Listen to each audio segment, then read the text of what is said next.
All right. Welcome to this bonus episode. This is in relation to episode 251 with Carl Hostetter, the author of The Nature of Middle-earth. Carl, thanks for Editor. sticking around. On behalf, what did I What? say? You said author. Tolkien's the author. Editor, I'm sorry. Yeah. I did get editor right on the one that's going to go out to the world, so that's good. Okay. Yeah, so I'll just go ahead and call it. Yeah, I should have said the author, Christopher Hostetter, the author of The Nature of Middle-earth. Here we go.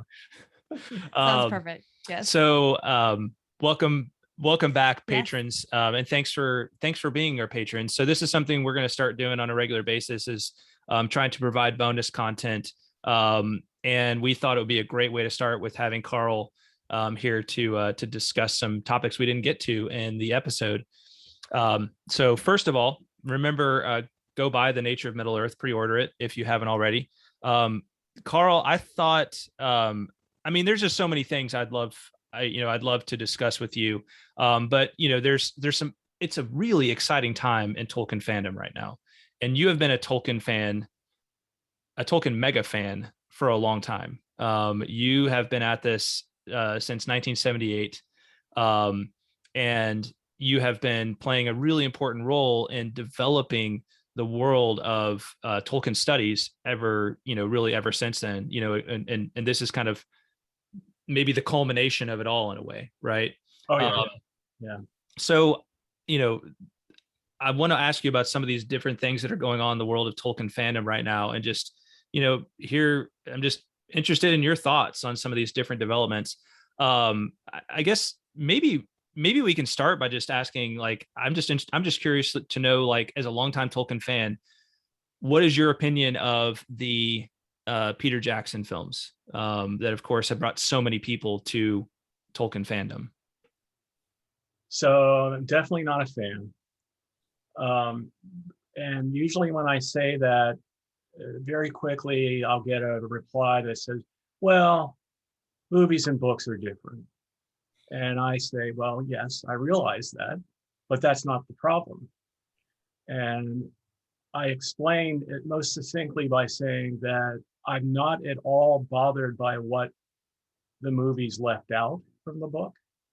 I'm bothered by what it put in the movie that doesn't belong there. And also, at a more fundamental level, I think it misrepresents what the Lord of the Rings is really all about. Not just this tale of friendship. It goes much deeper than that. Now, visually, of course, there are some, lovely scenes. I don't like the emphasis on warfare, and particularly on the gross, like the orc pits and things like that. Sure. Those who know Peter Jackson's movies, though, were not at all surprised by that. Yeah, he was kind of holding back, I think, if you look at some of his old movies. And he definitely has a favor for the grotesque throughout his movies. So yes, that's my chief criticism. I could have, if I had all the same material that is in the extended version, and I could cut it together with my own edit, I would produce something that is much more faithful to the book and a lot shorter. So now when you say the like the extent, so you're talking about the extended editions of the films. Yes. Yeah. In that regard. So so there are, so just on that comment, are you saying, like, there are things of it that are done well that you would have emphasized, and just other parts that you would have excised completely? Yes. Okay. Although I guess I do have to qualify. So, for example, look what they did with Faramir. That's hard to repair. Yeah. I'd have to think more about what could be cut to make that better. Yeah. I can definitely see that. And we of course did our own episodes on the films, and after we read the books and talked about the pros and cons of them, I think for both of us, we both came to Tolkien fandom through through the film. So it's, there's a different sense of perspective on it. And it's interesting to think about like kind of pre and post Tolkien fandom, pre and post Jackson verse Tolkien fandom, Right. and how it's evolved over that time. That's another frequent defense of the films, is that the claim is made that it brings people to the books. And I'm sure that's true in cases like yourself. However, it's also the case that a lot of people will see the movies, figure they know the story, and have no interest in reading the books. Yeah. How many people read The Wizard of Oz? We've all seen it.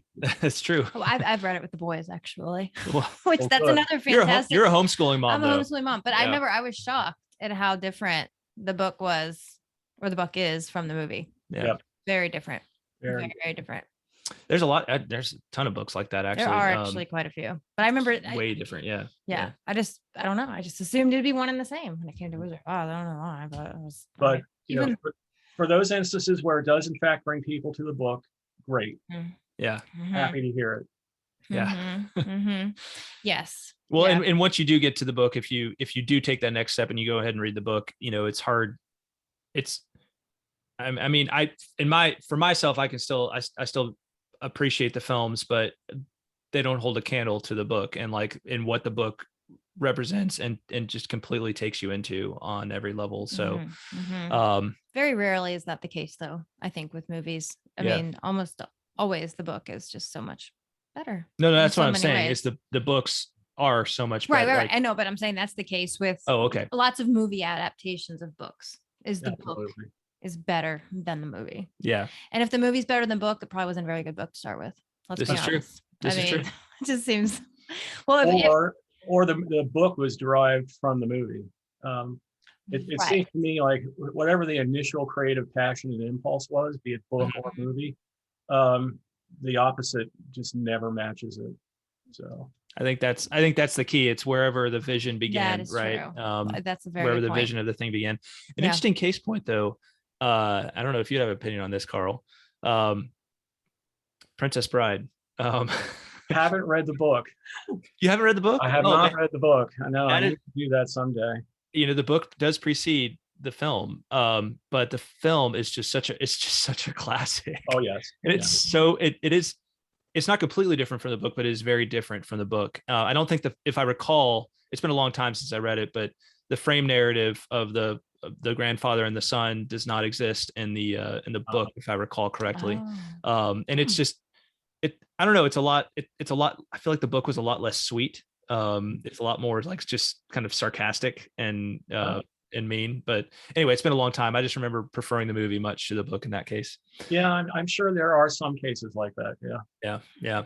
Well, so we talked about the Jackson film. So of course, the big thing that's happening right now, after of course, really what is and should be the priority, which is the coming out of The Nature of Middle-earth, the next book of Tolkien's writings. Everybody is abuzz about Lord of the Rings on Amazon, the show that will be coming out apparently on September 2nd of 2022 now, will be debuting. So which is exactly a year after the release of The Nature of Middle-earth. I know. Because your book is coming out September 2nd this year, and then September 2nd next year is the show. It's also the anniversary of Tolkien's death. So yeah. And that must be what, and so I know that's why that's part of the reason the date was chosen here in this case. And then the real reason is that I needed more time. The original release date was supposed to be, I think, in May. Well, I went back and I read the like an article from The Guardian late last year, and it was like it said something like supposed to come out in June from HarperCollins, and it's like, oh, Carl must have needed more time. Yeah, that was on me. Well, but I mean, I think it worked out beautifully. There you go. I mean, that was a happy fault, possibly. Yeah.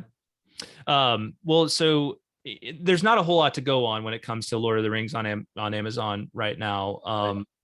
I mean, any thoughts you want to share on what you know so far, or just maybe are you hopeful for like a lot of what I hear from people right now from other Tolkien fans is either that they're very are they pessimistic or optimistic, or anything like modifying one of those things. So I am just in a wait and see mode, hoping for the best.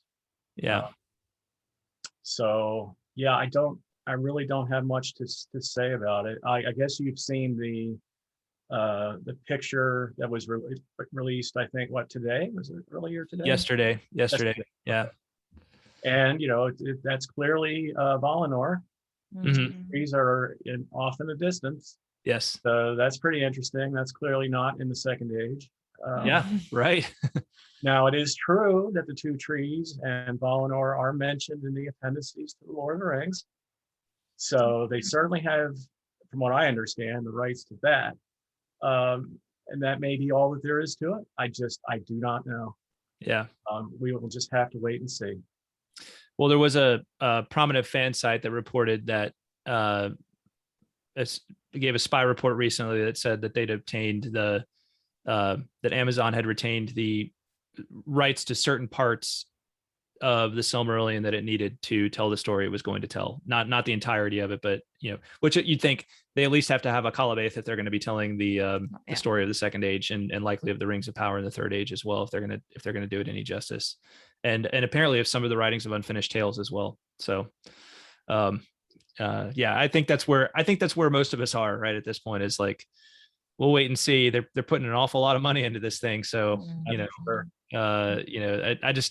I think our biggest, and so many of the fans we hear from, the biggest thing is just, we just want it to be faithful to Tolkien's vision. Right. Yeah, absolutely. And you have this sinking feeling that that's harder and harder for people, as we get further and further away from the time in which, from the time in which Tolkien lived. And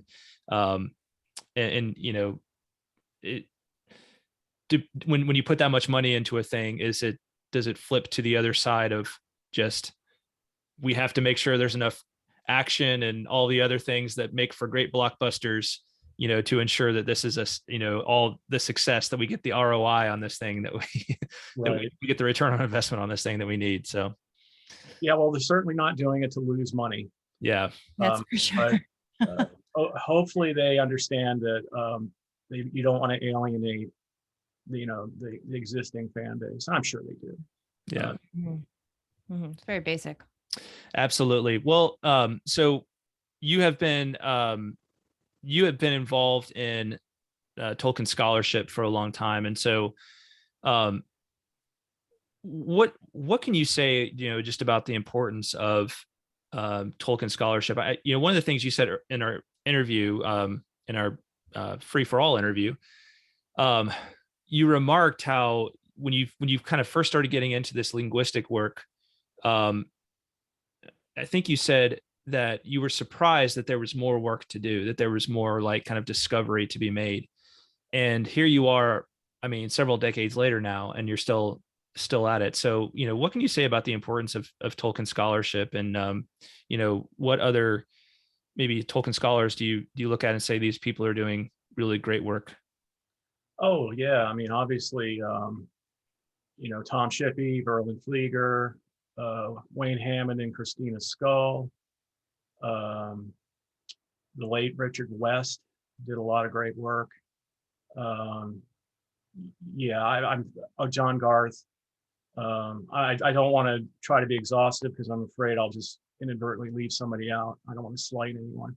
Sure. Basically, when you get to see the acknowledgments in my book, you'll see a lot of the folks that I think are among the best. So, Yeah. Go ahead. Yeah. Well, let's see. You asked about the importance. It's a testament to Tolkien, his thought, his mind, and the sheer amount of work that he did developing details, that you can do so much scholarship. You can ask questions and probably find at least a hint of an answer somewhere in what he wrote. And you can come at it from so many different angles. I tend not to be a literary critic when it comes to Tolkien. That's not my background. I tend to focus more on his languages, but then also, philosophical aspects of his work, theological aspects of his work. I'm starting to branch out into that.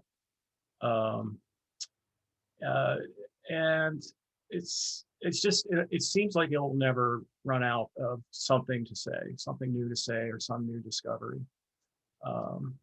There's been a tremendous amount of source discovery, and it's actually really surprising how incredibly wide read Tolkien was. That I consider that sort of research important as well. Yeah, there's so much out there of really high quality that will definitely deepen people's understanding of Tolkien and his work. Do you think there's also a lot of stuff out there that won't do that? So, do you? I mean, do you know? Are there more writings beyond what you've been able to collect in this volume that are still out there that have yet to be sort of, discussed, like of Tolkien's that have yet to be discovered or just compiled and edited in a way that's presentable to the public? So I was asked this recently. I can't say for sure. I don't know what I haven't seen. I do have a strong sense that, at least in terms of Tolkien's narrative writing and his writing about Middle-earth, everything that I'm aware of has been published. Now, so for example, with the narrative stuff, there's versions of text that have not been fully published that Christopher would just refer to for significant differences. So there's a whole mass of that material for people who want to do closer study. But at the moment, at least, as far as I'm aware, the Silmarillion papers are off limits. So now, that being said, there's a lot of his academic writings, his lecture notes, his academic essays, and versions of that are available for researchers at the Bodleian.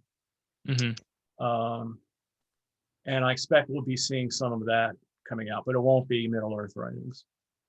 Okay. Yeah. Well, so that's my sense of where things stand.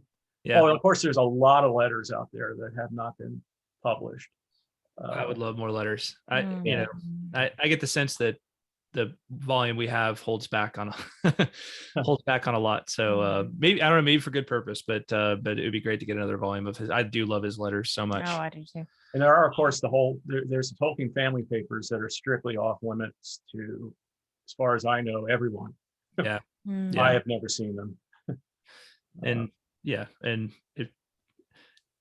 if we'd see those, for a good reason, wonderful, but those are family papers, obviously, and family privacy is obviously a good thing and something we respect. Definitely. So I guess the last question, Carl, that I have for you for now is, and it's more just a general topic.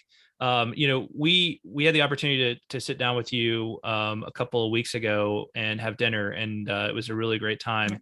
And one thing that we share in common is our strong Catholic faith, which of course Tolkien himself shared as well. And for us doing this podcast, that's been the role that Tolkien's faith played in his life and in his writings. And his creative process has been kind of a recurring theme on our show. It's also a very controversial one in Tolkien fan circles, surprisingly. And so, I just didn't know if you had any thoughts you wanted to share on what Tolkien means to you in terms of your own faith, and what, in your opinion, knowing about his faith, even if it's not something that you yourself adopt, can do for understanding his works. Oh, okay. So for me personally, Tolkien helped me become a better Catholic and to understand Catholicism better by, for example, his thoughts on fate and free will and providential plan, the intercessionary nature of prayer, all of which is reflected in his writings. It's not always made explicit, but it invites the reader to think about these things. And of course, these are matters that Catholics also have thought about deeply for millennia. So through that avenue, he made me become aware of the rich intellectual tradition that we as Catholics inherit, and it helps to form our faith, to understand it better. Tolkien really was the impetus for that for me, and still is in many ways. Now, of course, I'm not arguing that his writings are meant to proselytize in any way. Right. But what he does do is he expresses truth, including truths of the faith and even of Catholic metaphysics, in his writings. In fact, I think it's undeniable that people who have no faith or think that they would oppose Tolkien's faith are nonetheless actually attracted to his work by those very same elements. And that's possible because Tolkien is not explicit in proselytizing. Right, exactly. I was going to say they might not recognize specifically what it is that they're being drawn in by, but naturally, okay. I was just going to say it's something I feel like I try to explain to people so often, and I can never feel like I find the right words to describe it. It's this unique magic of that he was able to, of what he was able to come up with. It's just like this. The work has a sacramental quality to it. His works have a sacramental quality to them, and that may be the best term I can use to describe it, because it's this thing that is a mystery. You can try to quantify it and qualify it and these sorts of things, but it just remains this mystery that goes beyond those things. Now, the mistake that some religious critics make is to try to turn the Lord of the Rings, especially, into an allegory of Christianity, which it is not. There are, however, Christian types, typology in the book. And that's a distinction that Tolkien makes between allegory and applicability. So typology turns certain characters to be you can in fact apply those types to the characters. Right. Yes. The other statement I would make, and I've made this before, but I make it even more forcefully in the book. Tolkien famously said that The Lord of the Rings was a fundamentally religious and Catholic work. And a lot of people have looked at that and they said, well, what do you mean? There's no religion in Middle Earth. There's no ritual. What's Catholic about it? And to me, the problem is that people are overlooking the word fundamentally. And I say it's not just a throwaway emphasizer. It's not just a rhetorical device. He means it literally, fundamentally, in its foundation, in its metaphysics, in its postulates, in how the world works. And I hope that I will be able to at least help show that with this book. And it is certainly there. Yeah. So amen. Yeah. Oh, for sure. Another reason. Another reason I can't wait to read it, get my hands on it. Great. All right. Yes. Well, Carl, thanks again so much for spending this time with us, and for sticking around and providing this bonus conversation for our patrons. We all really appreciate it. So and I hope you've enjoyed yourself, and I have. Thank you very much. Thank you. Let's do it again sometime. Absolutely. That's what I was getting ready to say. Nope. Glad you said it first. Yes. All right. Hold you to it. Well, fantastic. Well, thanks all our patrons for watching, and Carl, thanks again. And we will talk at you next time, everybody. Bye, y'all. Bye.